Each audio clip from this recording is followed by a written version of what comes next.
नमस्कार दोस्तों, गुरुकुलम.मीमांसा पे आपका स्वागत है।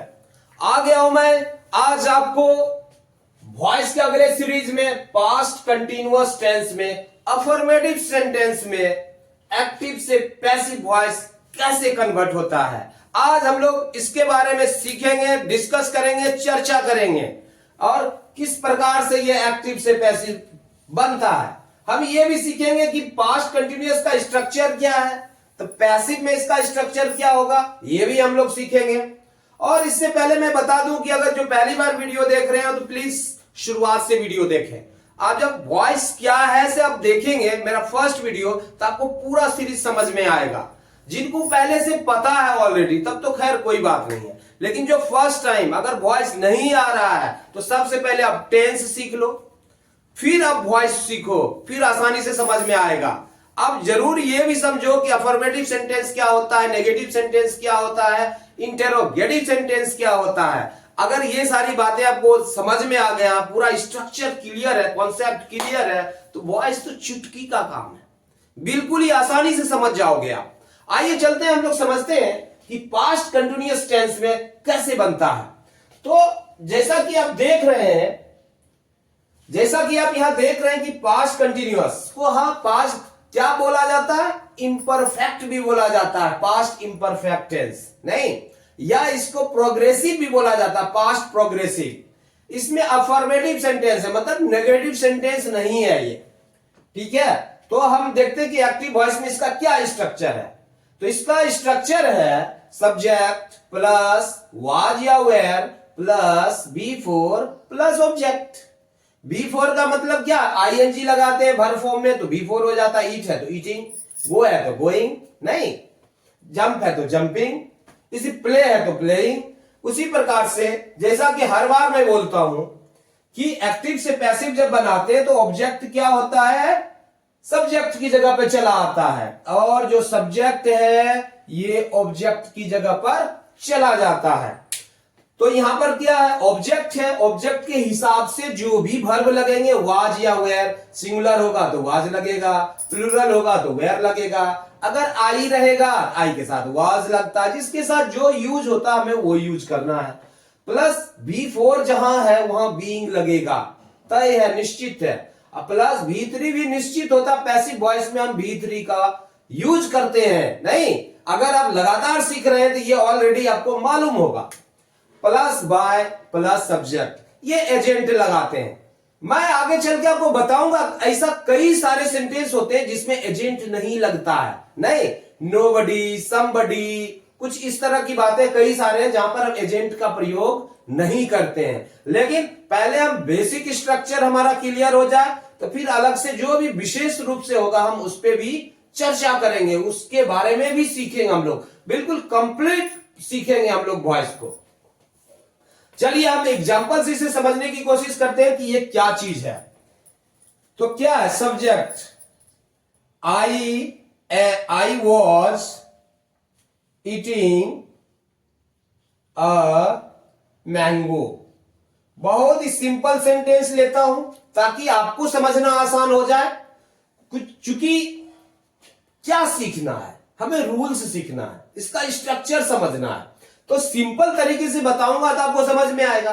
फिर धीरे धीरे वो अगर वो आपका कॉन्सेप्ट क्लियर होगा तो कितना भी कॉम्प्लिकेटेड हो, कोई भी वर्ड हो, आप बना लोगे।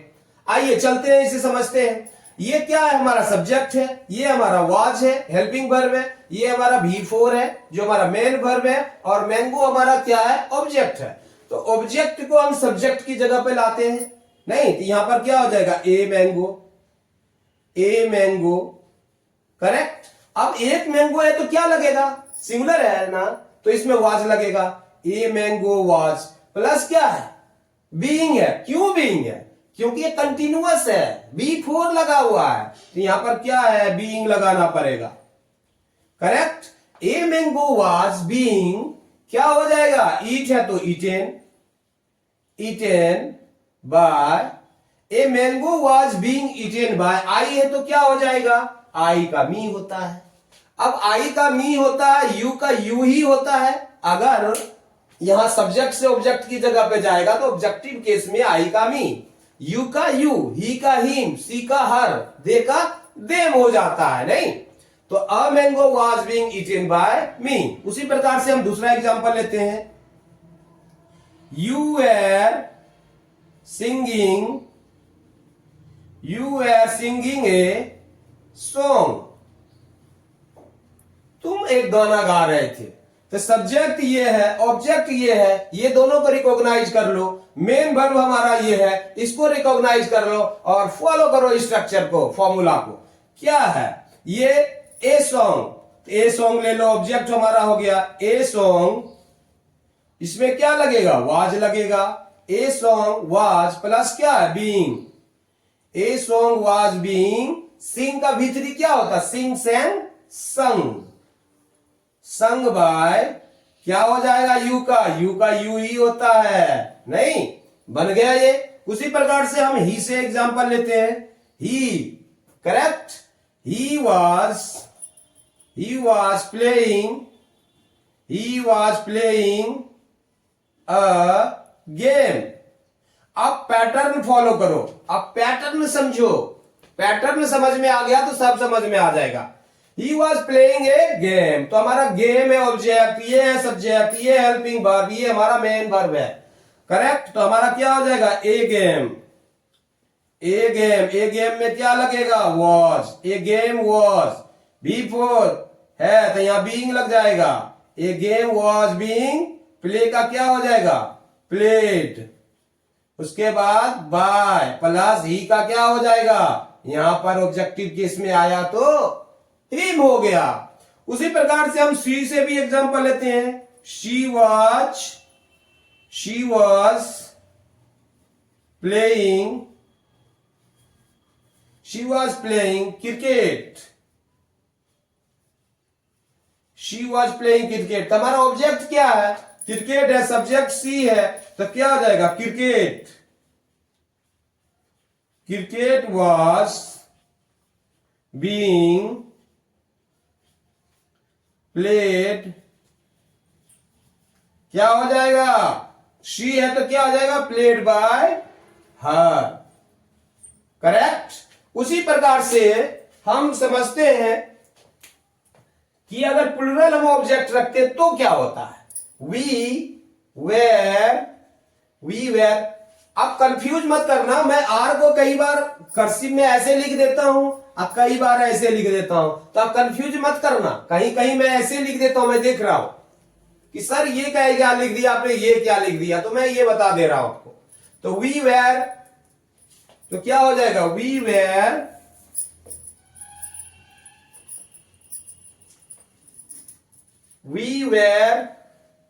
eating mangoes। तो यहां पर हमारा क्या ऑब्जेक्ट प्लूरल है, वो सब्जेक्ट बन के आएगा यहां, तो क्या हो जाएगा? मैंगोज। मैंगोज एक से ज्यादा है तो यहां पर क्या लगेगा? Were. Mangoes were being eaten by, क्या हो जाएगा? By us. बहुत ही आसानी से बन जा रहा है, कहीं कोई दिक्कत नहीं है, कोई लफड़ा नहीं है। उसी प्रकार से अब यहां देखो, यू वेर टीचिंग देम। तो देम है, जब सब्जेक्ट बन के आएगा तो ये दे हो जाएगा, नहीं? तो दे के साथ क्या लगता है? दे वेर बीइंग, टीच का क्या हो जाएगा? टॉट बाय यू का क्या होता है? यू का यू ही होता है। उसी प्रकार से अगर हम दे से लेते हैं एग्जांपल, तो दे के साथ वेयर लगता है। दे वेर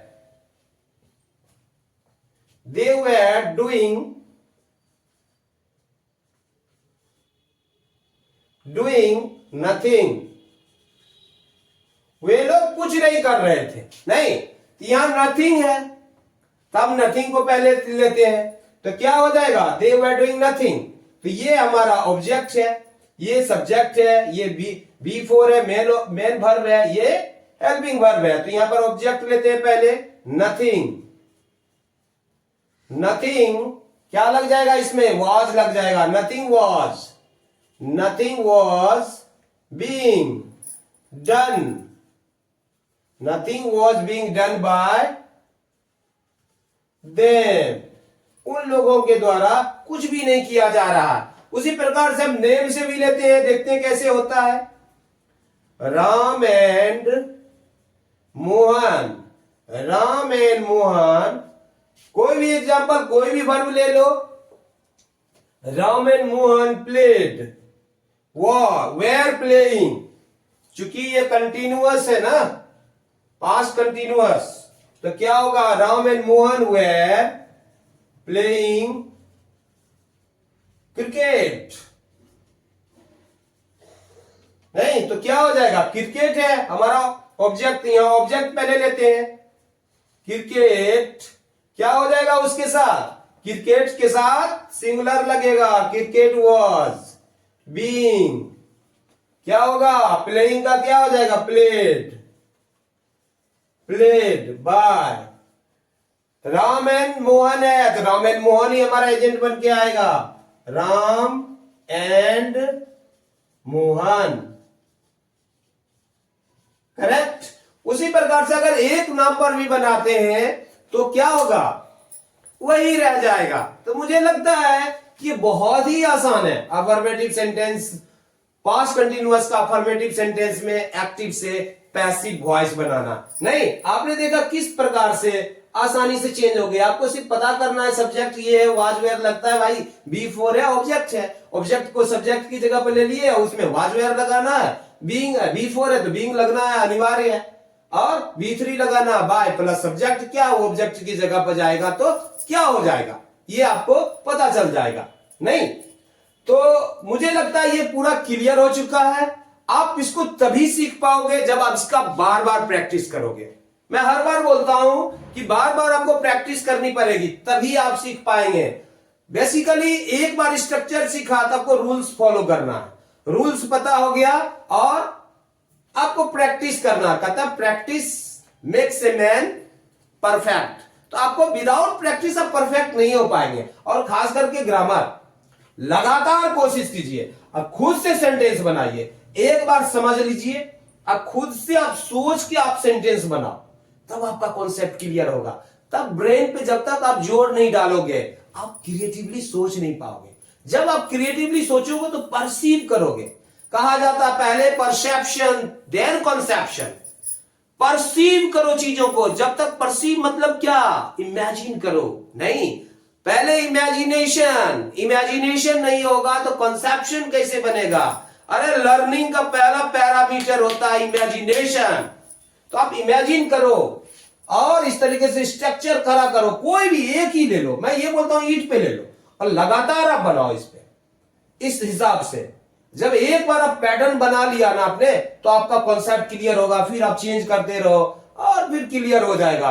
नहीं, चाहे आप एग्जाम की तैयारी कर रहे हो, स्कूल एग्जाम की तैयारी कर रहे हो, कंपटीशन के लिए तैयारी कर रहे हो, उसमें आपको जरूरत पड़ रही है इसकी, तो उस कहीं भी कोई दिक्कत नहीं होगा, बहुत ही आसानी से आप सीख सकते हैं। जाते जाते मैं बोलना चाहता हूं कि इसके बाद हमारा आएगा प्रेजेंट पास्ट कंटिन्यूअस टेंस में नेगेटिव सेंटेंस का एक्टिव से पैसिव वॉइस कैसे बनाते हैं। और जाते जाते आपको बोलना चाहता हूं, यदि आपने मेरे चैनल को सब्सक्राइब नहीं किया है, लाइक नहीं किया, तो प्लीज सब्सक्राइब एंड लाइक, और ज्यादा ज्यादा अपने दोस्तों को बताएं, जो भी हैं इसको फैलने में मदद कीजिए। मैं चाहता हूं कि गांव के हर बच्चे को फ्री एजुकेशन देना चाहते हैं, हर बच्चे को जिनको पूरी तरीके से नहीं मिल पा रहा है कि वॉइस कैसे सीखें, टेंस कैसे सीखें, मैं जीरो से हीरो बनाना चाहता हूं उनको। वो सीख सकते हैं, पूरा अवेलेबल है, मैं पूरा बनाऊंगा, कहीं कोई दिक्कत नहीं, पूरा ग्रामर में लाने वाला हूं। इसके साथ और भी कई सब्जेक्ट्स हम लेके आ रहे हैं, तो आप इसे फैलाने में मदद कीजिए। Thank you so much. जय हिंद, जय भारत।